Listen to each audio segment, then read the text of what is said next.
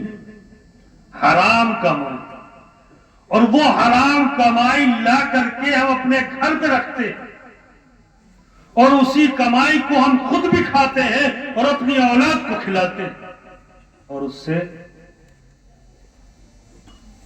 نیک کام کرنے کی امید رکھتے ہیں۔ یاد رکھو، حرام رزق کھلانے سے اولاد کے دل سخت ہو جاتے ہیں، سمجھ گئے؟ پھر تم کوئی بات کہو سمجھانے کی، ان کے سمجھ میں آنے والی بات۔ دوسرا، ظلم اور ناانصافی۔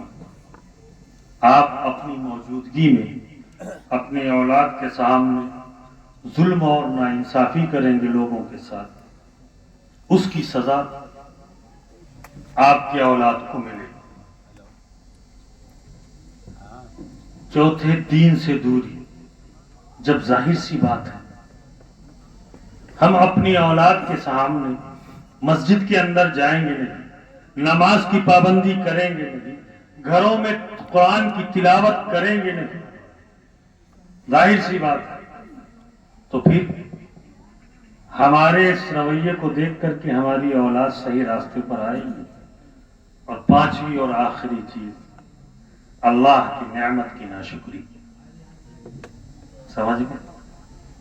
تو بہت ساری چیزیں، دن بھر ہم جو کھاتے ہیں وہ بھی اللہ کی نعمت، سانس لیتے ہیں وہ بھی اللہ کی نعمت، جو پیتے ہیں وہ بھی اللہ کی نعمت، جو مال اور دولت اللہ دے رہا ہے وہ بھی اللہ کی نعمت۔ ان ساری چیزوں کو ہم ان ساری چیزوں سے فائدہ تو اٹھاتے ہیں، لیکن دن بھر اللہ کی بغاوت کرتے ہیں، اور اس کے بعد پھر ہم یہ چاہتے ہیں کہ ہماری اولاد متقی اور پرہیزگار ہو جائے، اللہ کا ولی ہو جائے۔ ایسا ہو سکتا ہے؟ صبح سے شام تک اٹھتے ہیں، جب تک سوتے نہیں ہیں تو اس کام میں لگے رہتے ہیں کیسے دنیا آؤ، کیسے دولت آؤ، اور رات کو جب بستر پہ پہنچتے ہیں تو سوچتے ہیں اگلے دن کیا کیا کام کرنا۔ اسی فکر میں پوری زندگی کٹ رہی ہے۔ میرے دوستوں، میں بڑے ادب کے ساتھ آپ سے یہ بات کہہ رہا ہوں، گزر گئی جو گزرنی تھی، آج سے ہم یہ توبہ کر لیں اور اللہ سے اپنے گناہوں کی معافی مانگیں کہ اللہ تعالیٰ اب تک جو گزرے، جو غلط کام ہم سے ہوئے، معاف کر دے۔ آج کے بعد انشاءاللہ ہم 5 وقت کی نمازی بنیں گے، اور علاقے میں، گاؤں میں جو بھی بچے مدرسے میں مکتب سے جڑے ہوئے نہیں ہیں، گھر گھر جا کر ان کو علم دین سکھانے کے لیے 1 گھنٹے کے لیے اپنے گاؤں کے مکتب میں داخل کریں گے۔ اللہ تعالیٰ کہنے سننے سے زیادہ ہمیں بھی عمل کی توفیق عطا فرمائے، اور آپ حضرات کو بھی۔ میں اپنے نوجوانوں اور بوڑھوں سے یہ کہوں گا کہ اے پیارو، اب تک کا تو ہم نے بہت کچھ کیا دنیا کے لیے، اب یہ کر لیں کہ ذکر دنیا کر کے دیکھا، فکر عقبہ کر کے دیکھ۔ 40-50 سال تو گنوا دیا دنیا کی کمانے میں، دنیا اور دنیا کمانے میں اور دنیا والوں کو راضی کرنے میں۔ ذرا آخرت کی فکر بھی کر لیں کہ ذکر دنیا کر کے دیکھا، فکر عقبہ کر کے دیکھ، اور سب کو اپنا کر کے دیکھا، یعنی رشتہ داروں کو بھی دیکھ لیا، گاؤں کے پردھانوں کو بھی دیکھ لیا، اپنی مصیبت میں، خوشی میں، غمی میں سب کو دیکھ لیا۔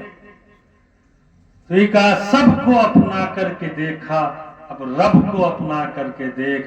جس دن ہم نے اپنے رب کو اپنا لیا، یاد رکھو نوجوانوں، یہ دنیا بھی ہماری ہوگی اور آخرت بھی ہماری ہوگی، یہاں بھی ہم سب سے آگے رہیں گے اور سب سے اعلیٰ رہیں گے، اور آخرت میں بھی ہم انشاءاللہ سب سے اعلیٰ رہیں گے. اللہ تعالیٰ کہنے سننے سے زیادہ ہمیں بھی عمل کی توفیق عطا فرمائے اور آپ حضرات کو بھی. وآخر دعوانا ان الحمدللہ رب العالمین. ماشاءاللہ. نہ سمجھو گے تو مٹ جاؤ گے ہندی مسلمانوں، نہ سمجھو گے تو مٹ جاؤ گے ہندی مسلمانوں. تمہاری تو یہ چیز آدمی سے کام نہ لو، رکھو. تمہاری داستان تک بھی نہ ہوگی داستانوں میں. حضرت بہت اپنا دل کا درد بیان کر رہے تھے یہ، اور ہم آپ کو جھوڑ رہے تھے کہ عجم ماجرا ہے حضرات دیکھیے، عجم ماجرا ہے حضرات دیکھیے، داماد مانگتا ہے خیرات دیکھیے.